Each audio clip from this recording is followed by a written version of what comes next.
शिक्षक और social media creators की आवाज दबाई जा रही है। पश्चिम बंगाल की राजनीति में इन दिनों यही बड़ा सवाल उठ रहा है। कुछ आलोचकों का आरोप है कि सत्ता में आने के बाद सिर्फ विपक्ष ही नहीं बल्कि सवाल पूछने वाले क्रिएटर्स, फिल्म मेकर और शिक्षकों पर भी कार्रवाई के मामले सामने आ रहे हैं।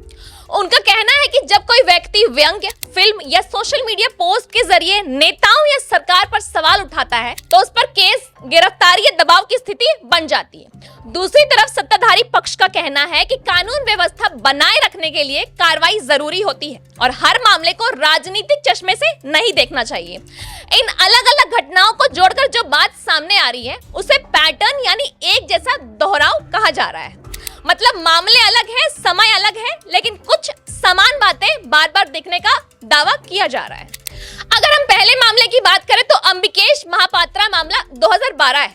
सबसे पहले चर्चा होती है एक विश्वविद्यालय के प्रोफेसर अंबिकेश महापात्रा की। उन पर आरोप है कि उन्होंने एक मजाकिया कार्टून फॉरवर्ड किया था जिसमें राजनीतिक टिप्पणी थी। इस घटना के बाद उन्हें गिरफ्तार किया गया और उन पर आईटी एक्ट व मानहानि जैसे आरोप लगाए गए। मामला अदालत में चला और कानूनी प्रक्रिया लंबी चली। करीब 11 साल बाद उन्हें राहत मिला।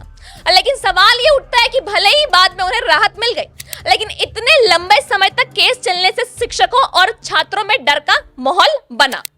कई लोगों ने राजनीतिक व्यंग्य या आलोचना से दूरी बनाना शुरू कर दिया है क्योंकि उन्हें लगता है कि एक साधारण फॉरवर्ड भी विवाद में बदल सकता है। अगर हम दूसरे मामले की बात करें तो भोबिशोतेर भूत फिल्म विवाद 2019 की बंगाली फिल्म भोबिशोतेर भूत सेंसर बोर्ड के पास होने के बावजूद कई थिएटरों में नहीं दिखाया गया। अब बताया गया कि पुलिस की अनौपचारिक सलाह के बाद सिनेमा घरों ने स्क्रीनिंग रोक दी। मामला सुप्रीम कोर्ट तक पहुंचा जहां इसे अभिव्यक्ति की स्वतंत्रता का उल्लंघन माना गया और निर्माताओं को करीब 20 लाख रुपए मुआवजा देने का आदेश हुआ। कुछ लोगों का कहना है कि इस घटना से फिल्म मेकरों में यह संदेश गया कि विवाद होने पर फिल्म की रिलीज प्रभावित हो सकती है। अब अगर वहीं हम तीसरे मामले की बात करें तो सोशल मीडिया क्रिएटर गिरफ्तारी 2026।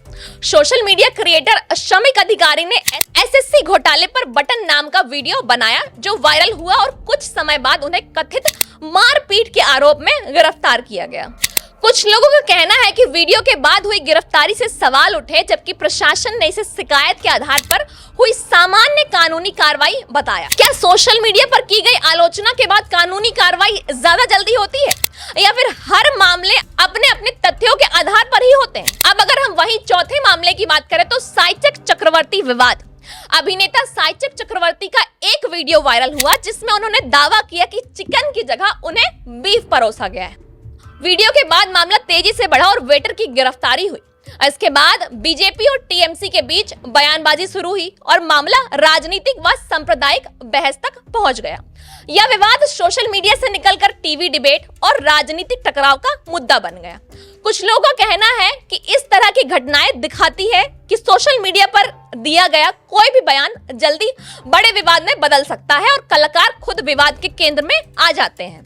इसी वजह से कई कलाकार और कंटेंट क्रिएटर्स अब सार्वजनिक टिप्पणियों को लेकर ज्यादा सतर्क रहने लगे हैं। अब अगर हम अन्य मामलों की बात करें तो कुछ युवाओं को कथित फर्जी चैट और लीक के मामलों में गिरफ्तार किया गया है। एक मामले में महुआ मोइत्रा से जुड़ी चैट लीक करने को लेकर गैर जमानती धाराओं में कार्रवाई की बात सामने आई है। वहीं एक महिला शर्मिष्ठा पनोली को धार्मिक भावनाएं आहत करने के आरोप में गिरफ्तार किया गया।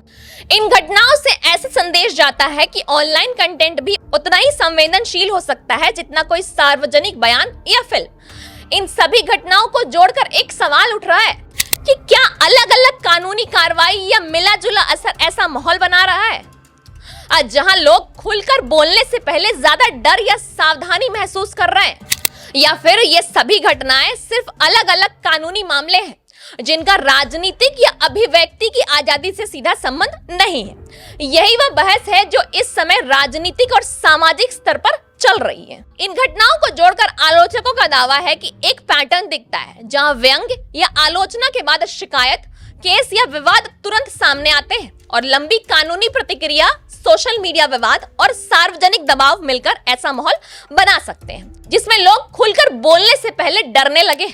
हालांकि सरकार और प्रशासन का कहना है कि हर कार्रवाई कानून के तहत होती है और व्यवस्था बनाए रखना जरूरी है।